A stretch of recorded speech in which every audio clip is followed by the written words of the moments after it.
नमस्कार मित्रों, मेरे YouTube चैनल में आपका हार्दिक स्वागत है। आज जो विषय हम लेकर आए हैं, सनातन धर्म के अनुसार चातुर्मास।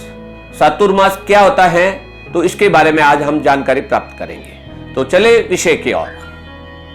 चातुर्मास सीधा सा एक शब्द है। चातुर्मास का अर्थ, चातुर का मतलब चार, मास का मतलब महीना, 4 महीना। 4 महीने का जीवन में क्या महत्व है? 12 महीनों का एक वर्ष होता है, उसमें 4 महीने खास क्यों?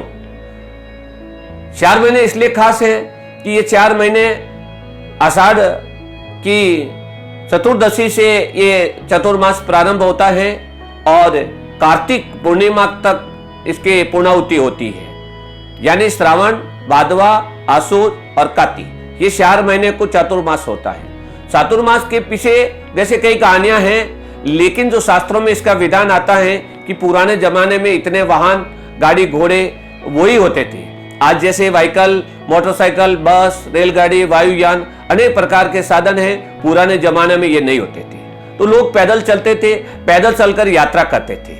तो उस समय के अंदर जब बारिश का मौसम प्रारंभ हो जाता था, तो बारिश के मौसम में बाढ़ आने की संभावना रहती थी, खतरा रहता था। और उस समय जो पैदल यात्री कहीं जाते थे तो वो फंस जाते थे।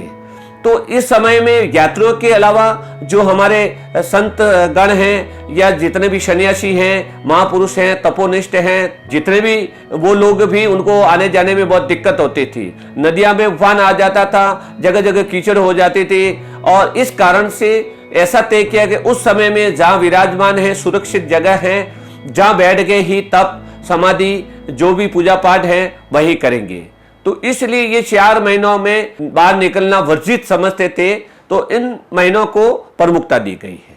दूसरा, इस समय बारिश हो जाती थी तो सावन की बारिश के बाद पूरे हरियाली हरियाली छा जाती थी, धरती के ऊपर सुहाना मौसम हो जाता था। और उस समय सुगंधित शीतल हवा बहती थी, पक्षी चहचहाते थे और ऐसे वातावरण में तप करना या भक्ति करना बहुत सहज हो जाता था।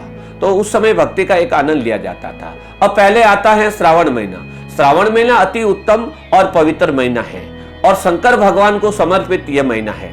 और सभी के दिलों के अंदर ऐसा भाव होता है कि श्रावण का पवित्र महीना है, भगवान की पूजा करें, भगवान की आराधना करें, भगवान का जलाभिषेक करें और हमेशा मन के अंदर मंत्रों का गुनगुनाते रहते हैं। तो श्रावण का पूरा महीना, श्रावण के सोमवार जितने भी है वो शंकर भगवान को समर्पित हो जाते हैं। फिर भादवा महीना आता है। भादवा महीने में तरह तरह के उत्सव आते हैं, उसमें भगवान कृष्ण का भी जन्म दिवस आता है और उसके अलावा भी कई इतने त्योहार उस महीने के अंदर रहते हैं कि पूरा भादवा महीना त्योहारों में बीत जाता है। उसके पश्चात आसोज का महीना आता है। जब आसोज के महीने के अंदर सबसे पहले 15 दिन में श्राद्ध आते हैं और उस समय पितृपक्ष के पूजन वगैरह होता है।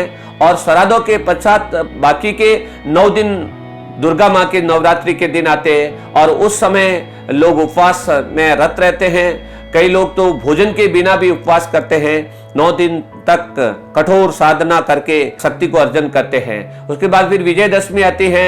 विजय का त्योहार है, उस दिन आप जो भी काम करेंगे तो आपका जीवन में मंगल ही मंगल है। और उसके ठीक 20 दिन के बाद विजयदशमी के दीपावली आती है। दीपावली के पहले जैसे धनतेरस आती है, रूप चौदस आती है और हम लोग कुबेर भगवान का है, लक्ष्मी माता है, सरस्वती माता का पूजन करते हैं। और उसके पश्चात 15 दिन बाद में कार्तिक की पूनम आती है।